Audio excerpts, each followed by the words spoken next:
मित्रों, साधना समर में हम सुन रहे हैं किस प्रकार से हम अपनी साधना को करें और गुरु के बताए हुए मार्गदर्शन में अपने जीवन का कल्याण करें। गुरु के बारे में हमें पहले थोड़ी जानकारी होनी चाहिए। हमारे परम पूज्य गुरुदेव पंडित श्री राम शर्मा आचार्य जी, उनकी एक अलौकिक जीवनी जो उन्होंने अपने ही हाथ से लिखी है और उस पुस्तक का नाम है हमारी वसीयत और विरासत। उनके बारे में थोड़ा सा हम जानते हैं ताकि हमारी श्रद्धा और प्रगाढ़ हो सके। उन्होंने लिखा है कि जब मैं 15 वर्ष का था और उस समय 1926 की बसंत पंचमी को अपनी साधना की कोठरी में बैठकर अपना ध्यान जप कर रहा था। दीपक जला हुआ था। प्रातःकाल का समय था। अचानक दीपक की रोशनी तेज हुई और उस रोशनी में इतनी तीव्रता थी कि आंखों में चकाचौंध आ गई। लगा कि ये क्या हुआ। थोड़ी देर बाद रोशनी कुछ कम हुई और उसमें से एक आकृति उभरी जो एक ऋषि की थी, जो जमीन पर टिकी हुई नहीं थी, अधर में लटकी हुई। इससे मालूम होता था कि वो कोई सूक्ष्म शरीर था उनका। और उसके बाद में मेरे मन में बहुत सारी शंकाएं हुई और मैंने मन में विचार किया कि ये कहीं भूत फलित तो नहीं है, कोई ऐसा क्या हो सकता है। मेरे मन की बात जानकर उन योगी ने जो उस दीपक में से प्रकट हुए थे बोलना प्रारंभ किया कि तुम्हें डरने की कोई ज़रूरत नहीं है। मैं तुम्हारा गुरु हूँ और पिछले 3 जन्मों से मैं तुम्हें मार्गदर्शन करता आ रहा हूँ। ये तुम्हारा चौथा जीवन है और तुम्हारा बचपना समाप्त हो गया है, इसलिए अब मैं तुम्हें मार्गदर्शन करने के लिए यहाँ पर आया हूँ। जब उन्होंने ऐसा कहा तो मेरे मन में कई प्रकार की शंकाएं उठी कि लोग तो ऐसे महापुरुषों को ढूंढते फिरते हैं, मेरे ही घर पर ऐसे महापुरुष क्यों आए, इसका क्या कारण हो सकता है। और मेरे मन में जो शंकाएं थी उनको उन्होंने जान लिया और उन्होंने फिर कहना शुरू किया कि तुम्हारे मन में जो शंका है वही समय को देखते हुए उचित भी है, क्योंकि ये एक ऐसा समय है जिसमें कोई किसी के कहने पर कोई विश्वास कर ले, ऐसा समय नहीं है। इसलिए मैं तुम्हें प्रत्यक्ष वो तुम्हारे पिछले 3 जीवन दिखाता हूँ जिनके बारे में मैं अभी कह रहा था। ऐसा कहने के बाद उन्होंने मेरे सिर पर हाथ रखा। हाथ रखते ही मैं समाधि में चला गया और मैंने देखा संत कबीर का जीवन। प्रत्यक्ष मैं जिस प्रकार से जीवन जी रहा हूँ, संत कबीर का पूरा जीवन जैसे पर्दे पर फिल्म चलती है, मेरे अंतःकरण में मैं समाधि अवस्था में चला गया और वो सारी फिल्म, पूरा जीवन कबीर का मैंने देखा।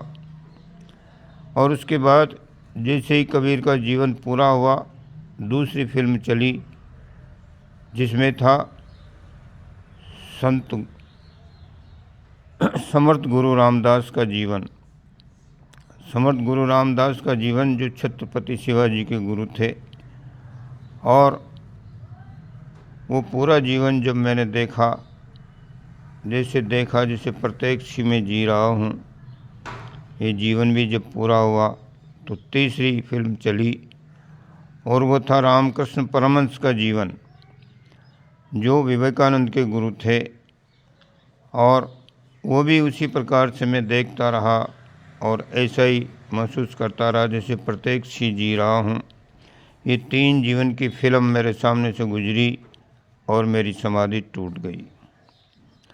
मैंने देख लिया, मैंने जान लिया, मैंने पहचान लिया कि वास्तव में ये मेरे गुरु हैं और ये जो कुछ भी कह रहे हैं वो प्रत्यक्ष सच ही कह रहे हैं। मैंने अपने आप को भी जान लिया, गुरु को भी जान लिया और नतमस्तक होकर हाथ जोड़कर उनसे प्रार्थना करी कि गुरुदेव मैंने आपको जान लिया है, अब आप आदेश कीजिए, मेरे लिए क्या आदेश है।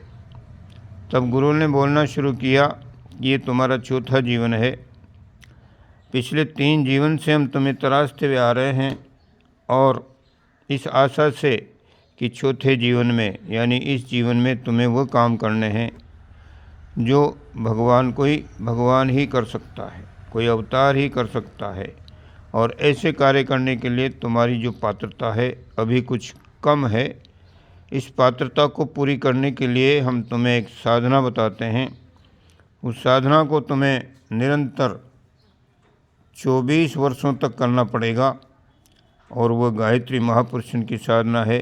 जिस मंत्र को तुम जप रहे हो, अभी तक 5 माला रोज़ जप करते थे, लेकिन अब तुम्हें 66 माला का जप प्रतिदिन करना पड़ेगा। और एक काम तो ये जप का हो गया, दूसरा तुम्हें एक दीपक जलाना पड़ेगा जो गाय के घी का होगा और वह अखंड रहे 24 वर्ष तक, किसी प्रकार से वो बुझने न पाए, इसका विशेष ध्यान रखना पड़ेगा। दूसरा काम ये महत्वपूर्ण है।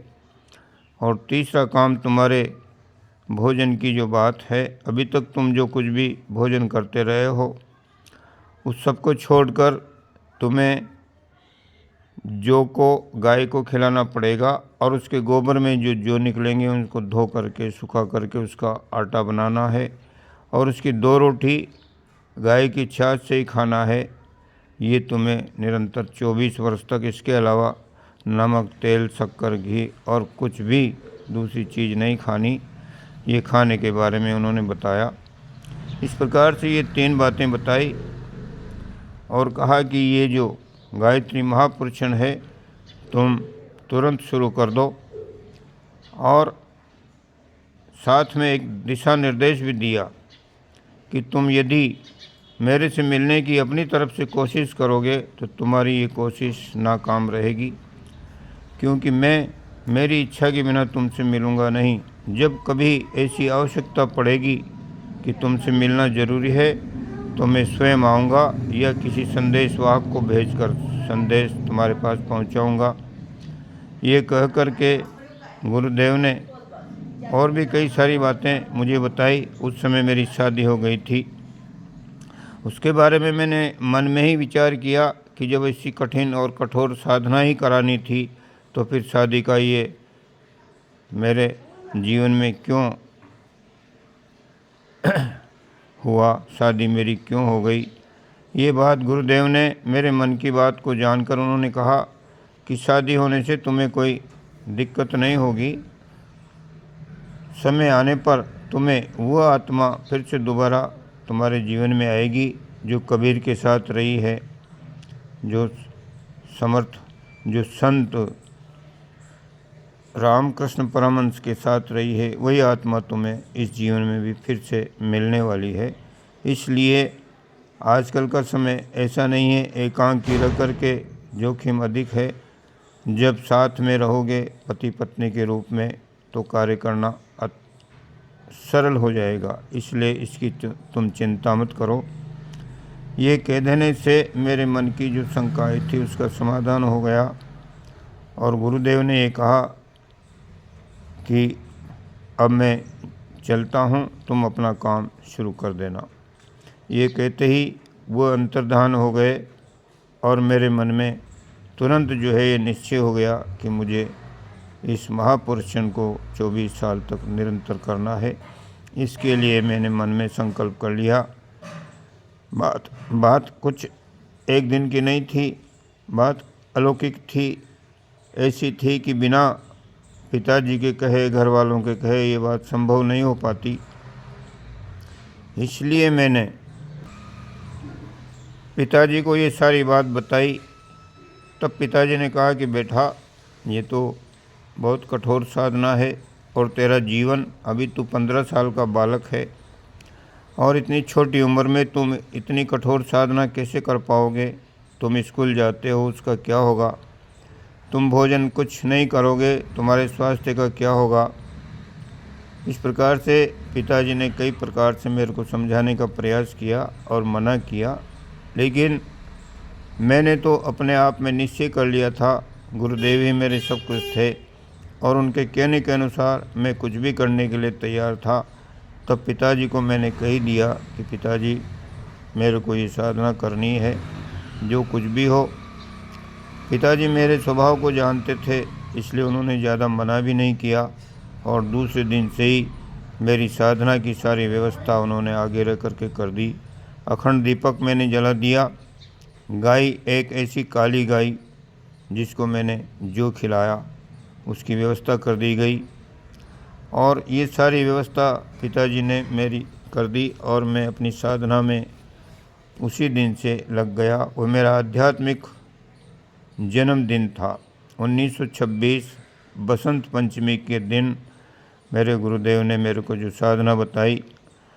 अभी तक का जो जीवन था एक साधारण जीवन चल रहा था, लेकिन आज से ही मेरा जीवन एक विशिष्ट जीवन, जिसको जीने के लिए मैं सहर्ष तैयार हो गया। मैंने अपने आप को जान लिया और मैं उस साधना में लग पड़ा। साधना निरंतर 24 वर्ष तक ये करनी है, मैंने निश्चय कर लिया। पिछले जीवन के जो संस्कार थे, उन संस्कारों के कारण मेरे को कोई विशेष दिक्कत भी नहीं हुई। 6 घंटे रोज़ का जो जप था वह नियमित रूप से चल पड़ा। गुरुदेव के कहने के अनुसार मेरी जो पहली पत्नी थी उसका देहावसान हो गया और देव योग से मुझे दूसरा विवाह करना पड़ा और दूसरे विवाह में मेरे को वही पत्नी मिली जो गुरुदेव ने कहा था, वही आत्मा जो कबीर के साथ रही थी, रामकृष्ण परमहंस के साथ शारदामणि के रूप में रही थी, वही मुझे इस जीवन में फिर से प्राप्त हुई। हम दोनों का जीवन निरंतर साधना में रहा। वो भी एक बहुत बड़ी साधक थी और मेरा साथ उसने दिया। हम निरंतर अपनी कोठरी में बैठ कर के साधना करते रहे। उसके बाद में आदेश हुआ कि ये स्थान हमें छोड़ना है और हमें मथुरा जाना है। मथुरा के अंदर हमारा कोई घर तो था नहीं, हमारे को किराए का मकान लेना था। किराए के मकान के लिए हम लोगों से पूछताछ करते रहे, तो उस समय सस्ताई का ज़माना था। मकान के लिए हमने तलाश किया तो एक मकान लोगों ने बताया कि ये मकान खाली है, कई सालों से इसमें ताला लगा हुआ है और ये किराए पर दिया जा सकता है। तब हमने मकान मालिक से बातचीत करी और वह तैयार हो गया 30 रुपया महीने में देने के लिए। 2 मंजिला मकान था, ऊपर 7 कमरे थे, नीचे 8 कमरे थे। ताला लगा हुआ था, कई सालों से बंद था। हमने उसको उचित समझा और 30 रुपया एडवांस किराया दे दिया। हमने अपना दीपक, अखंड दीपक और अपने साथ जो बच्चे थे उनको लेकर के हम उस मकान में हमने झाड़ू लगा करके, पोंछा लगा करके और अपने सामान जमा दिए। उस समय लोग हमें देखने आते और देख करके और हंसते हुए वापस चले जाते। कई सारे लोग हमें देखने के लिए आए, वो ताज्जुब कर रहे थे। हमें भी बड़ा आश्चर्य हुआ कि लोग इस तरह से हमें क्यों घूर रहे हैं, क्यों देख रहे हैं, कुछ कह नहीं रहे हैं। तब हमने आगे रह कर के उन लोगों से पूछा कि बात क्या है भाई, आप लोग क्यों इस प्रकार से आश्चर्य कर रहे हो, हमें घूर रहे हो। तब लोगों ने कहा कि महाराज, ये मकान बड़ा भूतहा है, इसमें भूत रहते हैं और आज तक इसमें कोई रहता नहीं है। कभी कोई गलती से इसमें रहा भी तो या तो रात के 12 बजे के बाद उसको इसमें से निकल करके भागना पड़ा है या फिर वो उसकी सवेरे लाश मिली है। इसलिए हम ऐसा विचार कर रहे हैं कि अभी आप नवयुवक हैं, दंपति हैं, बच्चे आपके साथ हैं और आप क्यों अपनी जान गंवाने के लिए इस मकान में आ गए हो। तब परम पूज्य गुरुदेव ने उन लोगों से कहा कि ऐसी बात है, आज तक हमने भूतों के बारे में सुना तो था, लेकिन यदि इसमें भूत रहते हैं तो फिर हमें भी उनसे मिलने का एक मौका मिलेगा, हम भी जान पाएंगे भूत कैसे होते हैं। लोगों को बड़ा आश्चर्य हुआ और उन्होंने हमारे ऊपर बड़ी तरस खाया कि ये नवयुवक सवेरे मरे हुए मिलेंगे। ऐसा करके वो लोग चले गए। हमें भी थोड़ा सा आभास हो गया कि यहाँ पर कोई रहता है, लेकिन उससे हमें तनिक भी कोई डर नहीं हुआ। रात पड़ी, लालटेन जलता था, लाइट थी नहीं। लालटेन को लेकर के हम अपना काम करके और जिस समय पर 9-10 बजे हम अपने बच्चों के साथ सो गए। रात के 12 बजे कुछ हलचल ऊपर की मंजिल पर हमें सुनाई पड़ी। ऐसा लग रहा था कि कोई चल रहा है, फिर रहा है, यानी कि कोई ऊपर रह रहा है। हमने विचार किया निश्चित रूप से कोई ऊपर है। मैंने अपना लालटेन उठाया और सीढ़ियों पर चढ़ता हुआ ऊपर चला गया। ऊपर मैंने देखा कि कई सारे ऐसे लोग थे जिनकी शक्ल सूरत मैं देख नहीं पाया, लेकिन वह मेरे को देखते ही वहाँ से चारों तरफ दौड़ते हुए सूक्ष्म शरीर से थे वो। जिस प्रकार से वो छत के बाहर ऊपर आसमान में ही उड़ गए, वहाँ कोई एक भी बचा नहीं। मैंने ये सब देखा और उसके बाद में मैं वापस नीचे आ गया। इस प्रकार का क्रम लगभग रोज़ ही हुआ। मैं रोज़ ही इस प्रकार से ऊपर जाता रहा, वो लोग भागते रहे। लेकिन 8 दिन तक जब ये क्रम चला, 8वें दिन जैसे ही मैं ऊपर चढ़ा, ऊपर चढ़ने के बाद में जब मैंने उन लोगों को भागते हुए देखा तो एक आदेश पूर्वक मैंने अपनी तरफ से कहा कि ठहरो। मेरा ऐसा कहते ही वो सब लोग जहाँ के जहीं ठहर गए। मैंने दूसरा आदेश उनको दिया कि आप लोग इधर आइए, सब आइए, इधर मेरे पास आइए। मेरी बात को मानकर सब लोग डरे हुए, सहमे हुए मेरे सामने आकर के खड़े हो गए। मैं देख रहा था उन लोगों ने जिस प्रकार से कहा था कि यहाँ पर भूत रहते हैं, निश्चित रूप से वो कोई ऐसी आत्माएं थी, भूत पलित, जिनके टेढ़े मेढ़े सिर, टेढ़े मेढ़े हाथ पैर ऐसे ही कुछ थे। मैंने उनसे कहा कि आप लोग यहाँ पर रहते हैं, ये आपका घर है, इसमें मुझे कोई शंका नहीं है। आप यहाँ आराम से रहिए, भागने की कोई ज़रूरत नहीं है, डरने की कोई ज़रूरत नहीं है। और हम नीचे रहते हैं, हमने भी इसका किराया दिया है, इसलिए हम नीचे रहेंगे, आप ऊपर रहना। आप जो है ज़्यादा दौड़ भाग मत करना, ज़्यादा धामा चौकड़ी मत करना, क्योंकि हम साधक हैं और साधना करते हैं। हमारी साधना में किसी प्रकार का कोई विघ्न पैदा न हो, इसका तुम्हें ध्यान रखना पड़ेगा। और तुम आराम से ऊपर रहो, हम नीचे रहेंगे। तुम कभी नीचे मत आना, हम कभी ऊपर नहीं आएंगे। इस प्रकार की बातचीत दोनों में होने के बाद में गुरुदेव अपना लालटेन लिए हुए नीचे आ गए। और उसी दिन से जब देखा तो ऊपर आवाज़ तो आती थी कि कोई रहता है, लेकिन ज़्यादा धामा चौकड़ी नहीं हुई, हमें भी कोई डिस्टर्ब नहीं हुआ और उन लोगों को भी कोई हमसे कोई परेशानी नहीं हुई। इस प्रकार से हमारी साधना वहाँ पर निरंतर चलती रही और उस साधना के प्रभाव से उन लोगों का एक एक करके कल्याण होता चला गया। वो उस प्रेत योनि से छूटते हुए चले गए, हमें नतमस्तक करते हुए। जैसे ही उनकी प्रेत योनि छूटती तो हमारे पास आते, हमारे सामने नतमस्तक होते और बड़ी करुणा के साथ में, बड़ी दया के साथ में हमसे कहते कि आपने हमारा उद्धार कर दिया, आपकी वजह से ही हमारी ये योनि छूट गई, आपका लाख लाख धन्यवाद। इस प्रकार से हमारा जो जीवन है वो वहाँ पर उस प्रकार से चलता रहा।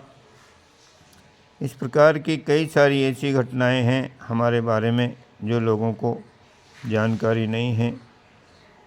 1985 की अखंड ज्योति में परम पूज्य गुरुदेव ने पहली बार ये सारा संस्मरण लिखा और ये बात थी 1926 की। 1926 और 1985 का कितना लंबा अंतराल निकल गया, लेकिन उन्होंने उसमें लिखा था कि गुरुदेव का आदेश नहीं था कि ये सारी बातें हम किसी को बताएं, लेकिन अब हमारा अंत समय चल रहा है और हमारे बारे में लोगों को जानकारी होनी चाहिए, इसके लिए हमें आदेश हुआ। इसलिए हमें इस अखंड ज्योति में 1985 की अखंड ज्योति में, जून की अखंड ज्योति में ये सारा वृत्तांत उन्होंने लिखा और उसके बाद में इसकी एक किताब बनी जिसका नाम उन्होंने रखा हमारी वसीयत और विरासत। उस किताब के अंदर और भी कई सारे प्रसंग हैं। परम पूज्य गुरुदेव ने इससे आगे लिखा कि हमारी साधना इस प्रकार से चल रही थी। इतने में एक दिन फिर से ऐसा ही हुआ, हमारे दीपक की रोशनी बढ़ी और उस रोशनी के अंदर जो है फिर से एक योगी की मूर्ति उभरी। लेकिन मैंने देखा कि वो गुरु नहीं थे जो पहले आए थे, ये कोई दूसरे ही थे। हमने उनसे कहा कि आप कौन हैं? तब उन्होंने कहा कि हम आपके गुरु के संदेशवाहक हैं, उन्होंने आपको संदेश देने के लिए हमें भेजा है। तब हमने उनसे पूछा कि क्या संदेश है गुरुदेव का? उन संदेशवाहक ने हमसे कहा कि आपको हिमालय बुलाया है और 1 साल तक वहाँ पर आपको रहना है। ऐसी व्यवस्था करके आपको तुरंत हिमालय में चले आना है। ऋषिकेश तक आप गाड़ी से, बस से आ जाएंगे। उसके आगे का रास्ता जहाँ कहीं भी तुम नहीं जान पाओगे, हम तुम्हें वहाँ प्रकट होकर के सारा रास्ता बताते रहेंगे। इस प्रकार से तुम्हारे गुरुदेव ने तुम्हें बुलाया है और तुम तुरंत यहाँ से रवाना हो जाओ। ऐसा कर के वो अंतर्धान हो गए। ये सारी बात मैंने पिताजी को बताई, क्योंकि पिताजी को बताना तो अत्यंत आवश्यक था। पिताजी ने कहा कि यहाँ तुम साधना कर रहे हो, ये तो ठीक है, लेकिन हिमालय में अकेले जाओगे, वहाँ पर किस प्रकार से साधना करोगे? कितनी सर्दी होगी? क्या खाओगे? किस प्रकार से रहोगे? कौन तुम्हारे साथ रहेगा? कौन तुम्हें संरक्षण देगा? ये मेरे समझ में नहीं आता, इसलिए पिताजी ने मना किया। लेकिन मैं तो अपने गुरुदेव के आदेश के अनुसार अपने सब कुछ करने के लिए तैयार था। पिताजी से मैंने कह दिया कि मुझे जाना है। पिताजी ने भी जान लिया कि ये मानेगा नहीं, फिर उन्होंने ज़्यादा मुझे रोका नहीं और मैं दूसरे दिन ही अपने सामान लेकर के चल पड़ा। हरिद्वार तक ट्रेन में बैठकर गया, वहाँ से आगे ऋषिकेश तक भी बसों के द्वारा मैं चला गया। ऋषिकेश से आगे कोई साधन नहीं था, अब आगे पैदल ही चलना था। सर्दी का समय शुरू हो रहा था, ऊपर के सब लोग नीचे आ रहे थे और मैं अपने साथ में जो सामान ले गया था उनको लेकर चलना पैदल भारी हो रहा था। मैंने कुछ सामान कुछ लोगों को जो वहाँ पर साधु संत थे उनके मांगने पर उनको मैंने अपने कंबल और कुछ खाने की चीज़ें जो थी वो मैंने अपने वज़न को कम करने के लिए उनको दिया। और मैं अकेला ही जब ऊपर चलने लगा तो लोगों ने मेरे को समझाया कि अभी ऊपर जाना खतरे से खाली नहीं है, सर्दी बढ़ रही है और ऊपर के रहने वाले लोग सब नीचे आ रहे हैं और तुम्हें ऊपर नहीं जाना चाहिए। लेकिन मेरे को तो गुरुदेव ने बुलाया था, इसलिए मैंने उन सब लोगों की बातों को इधर से सुना, इधर निकाल दिया और मैं अपने रास्ते पर अकेला ही चल पड़ा। जैसे ही मैं चल रहा था, एक दिन पूरा हुआ, रात्रि का समय हुआ और रात्रि में सर्दी का प्रकोप था। एक पहाड़ की गुफा में मैं बैठा, सोना किसका था। सर्दी इतनी थी कि सोने से तो सर्दी रुक नहीं सकती थी। मैं अपने घुटनों में सिर लगा करके और बैठ गया। रात भर ऐसे ही बैठा रहा। सवेरा जब हुआ तब फिर से मैंने चलना शुरू किया। इस प्रकार से मैं निरंतर 4 दिन तक चला।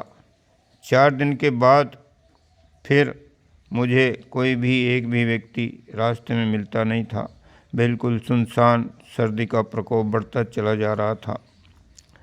और जैसे ही मैं 5वें दिन चला, मैं चल रहा था, इधर गंगा का किनारा था और इधर बड़ा पहाड़, बीच में एक छोटी सी पगडंडी, उस पर पैर फिसल जाए तो गंगा में डूबकर मर जाएं। इस प्रकार का वहाँ का वातावरण था। लेकिन मैं एक एक कदम सावधानी से बढ़ाता हुआ चलता रहा। आगे क्या देखता हूँ कि उसी छोटी सी पगडंडी के ऊपर एक शेर, बहुत बड़ा शेर बैठा हुआ है। उस शेर को देखते ही मेरे मन में आया कि अब क्या करें, किस प्रकार से आगे बढ़ेंगे, ये शेर तो मुझे खा जाएगा। मन में आया कि क्यों न वापस चल पड़ें, क्यों अपनी जान को गंवाएं। लेकिन दूसरे ही क्षण दूसरा जो मन था उसने कहा कि गुरुदेव ने बुलाया है और तुम्हें जान और मृत्यु से ऐसा डर लगता है क्या? गुरुदेव ने बुलाया है तो तुम्हें जाना ही चाहिए। ये खाएगा तो खा जाएगा, नहीं खाएगा तो कोई बात नहीं, तुम्हें चलना ही चाहिए। इस प्रकार से मेरे अंदर जो दो मन थे, एक मन तो कहता था चलो और एक मन कहता था मत चलो। दोनों के बीच में मल्लयुद्ध हुआ और हमारा जो आत्मिक मन था, उत्कृष्ट मन था, उसकी विजय हुई और हमने निर्णय किया कि जो कुछ भी हो, चाहे हमें खा जाएगा तो ठीक, नहीं खाएगा तो ठीक, हमें गुरुदेव का आदेश पालन करना है। ये सोचकर डरते हुए मैं आगे बढ़ा और जैसे ही उस शेर के पास मैं पहुंचा तो उसने जिस प्रकार से एक पालतू कुत्ता होता है उस प्रकार से पूंछ हिलाते हुए मेरे को थोड़ा बहुत चाटा और वापस अपने स्थान पर बैठ गया। मैं उससे आगे निकल गया, मेरी जान में जान आई, मृत्यु से साक्षात्कार हुआ था। ये तो भुक्तभोगी जानता है कि मैं उस समय उससे कितना डरा हूँगा।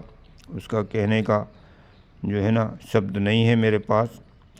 ऐसे जब मैं चलता रहा, थोड़ी देर बाद, 1 घंटे बाद फिर से, अभी तो एक ही शेर था, अब की बार तो शेर भी था, शेरनी भी थी और उसके बच्चे भी थे। वो सारे के सारे उस पगडंडी पर बैठ करके जब मैंने उन सबको देखा तो मन में फिर से भय लगा, लेकिन मेरे मन में एक हिम्मत जगी कि जब पहले वाले नहीं खाया तो ये भी क्यों खाएंगे।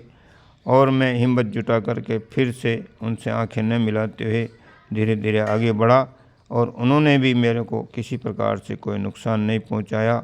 इस प्रकार से मेरे अंदर एक हिम्मत आ गई और जैसे जैसे मैं चलता रहा, हर घंटे कोई न कोई मौत मेरे सामने खड़ी होती। कभी रीछ आता, कभी अजगर, कभी सांप और कभी क्या। इस प्रकार से चलते चलते मेरे 20 दिन के अंदर मैं वहाँ पर पहुँचा और 20 दिन में लगभग 400 बार मुझे मौत का सामना करना पड़ा, लेकिन मौत ने मुझे खाया नहीं।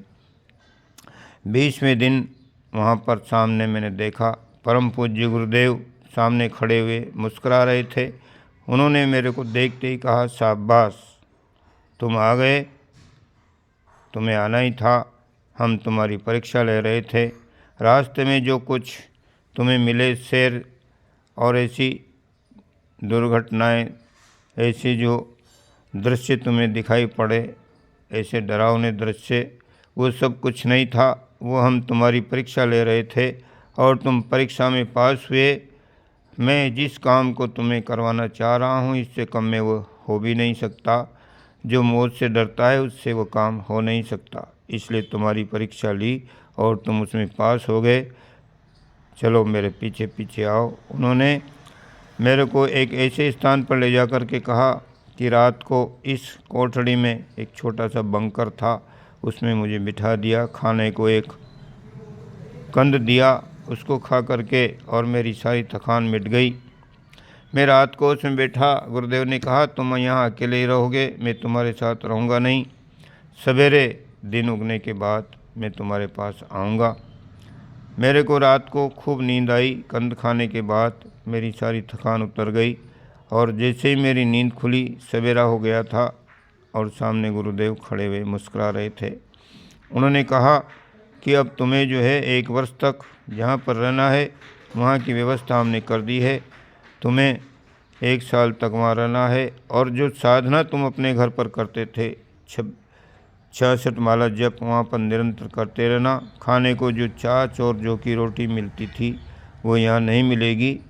उन्होंने कुछ घास मेरे को बताया और इस प्रकार का घास जहाँ हम तुम्हें भेज रहे हैं वहाँ पर भी बहुत सारा उगा हुआ है। उसको उखाड़ करके और उसको गर्म कर लेना और उसको छान कर उसका पानी पीना, यही तुम्हारा 1 साल तक का भोजन रहेगा। और उसके बाद हम तुमसे कभी मिलने आएंगे नहीं। गिनती रखना, जब 1 साल पूरा हो जाए तो वहाँ से तुम अपने घर चले जाना। इस प्रकार का आदेश मेरे को वो दे रहे थे। उतने में ही उनका एक संदेशवाहक जो मेरे घर पर भी आया था वहाँ पर प्रकट हुआ।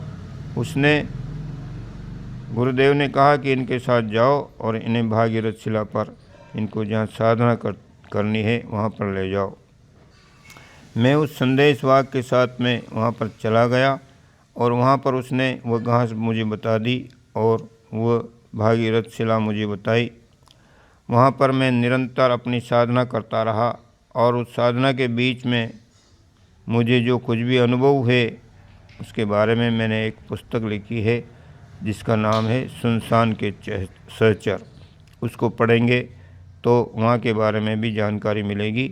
इस प्रकार से 1 साल जैसे ही पूरा हुआ, पहले से ज़्यादा मेरा वज़न बढ़ गया, पहले से ज़्यादा मैं स्वस्थ हो गया। और जब घर पर गया तब लोगों ने कहा कि गुरुजी के घर पर जाकर के कुछ बहुत माल खाए हैं। इस प्रकार से जो है मेरी ये प्रथम हिमालय की यात्रा पूरी हुई। इस प्रकार से परम पूज्य गुरुदेव का जो जीवन है वो हमने आपको संक्षेप में बताया। ये अलौकिक जीवन, अलौकिक गाथा उन्हीं के हाथ से लिखी हुई हमारी वसीयत और विरासत में है। आप भी उसको पढ़ें और इस प्रकार से गुरुदेव के प्रति श्रद्धा और विश्वास रखें। समय समय पर गुरुदेव के अलौकिक संस्मरण हम आपको सुनाते रहेंगे ताकि गुरुदेव के बारे में हमारी श्रद्धा प्रगाढ़ हो।